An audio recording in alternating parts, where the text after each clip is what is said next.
এই যে আমি আর আমার পান্তুয়া, আমার কর্তামশাই রেডি, যাচ্ছি পান্তুয়ার জন্য শীতের কিছু পোশাক কিনতে। হাই বলে দাও। কোথায় যাচ্ছি, কি কিনছি সবই তোমাদের সাথে শেয়ার করছি।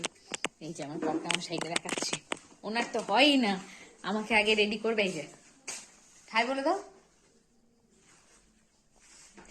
আমাকে বলবে রেডি করো, রেডি হও, রেডি হও, তারা দিবে, আর নিজে রেডি হয় না। চলো পরে দেখা হচ্ছে, কোথায় যাচ্ছি কি কিনছি। টাটা। এই যে পৌঁছে গেছি দোকানে, একটা দোকান থেকে বেরিয়ে অন্য দোকানে আবার যাচ্ছিলাম। অ্যাকচুয়ালি আমি ক্যামেরাটা অন করতেই ভুলে গেছিলাম। এখান থেকেও একটা ড্রেস নিয়েছি, তারপরে এই যে আবার চললাম। এবার যাচ্ছি একটু বিশালে দেখতে, রেগুলার ওয়ারের জামা কাপড়, শীতের পোশাক নিতে। তো গিয়ে দেখাচ্ছি। এই যে কালেকশন মোটামুটি ভালোই ছিল, রেগুলার ওয়ারের জন্য ঠিকই আছে। আর কি কি নিয়েছি সেগুলো তো হচ্ছে তোমাদের বাড়িতে গিয়ে দেখাবোই।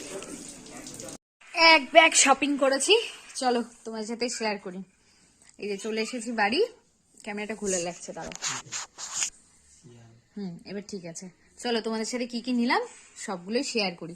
সব ছেলের জন্য, যেহেতু বাচ্চা মানুষের কি বলতো, মানে 1 বছর কিনে পরের বছর হয় না, অনেকগুলো জামা কাপড় নেওয়া হয়েছে।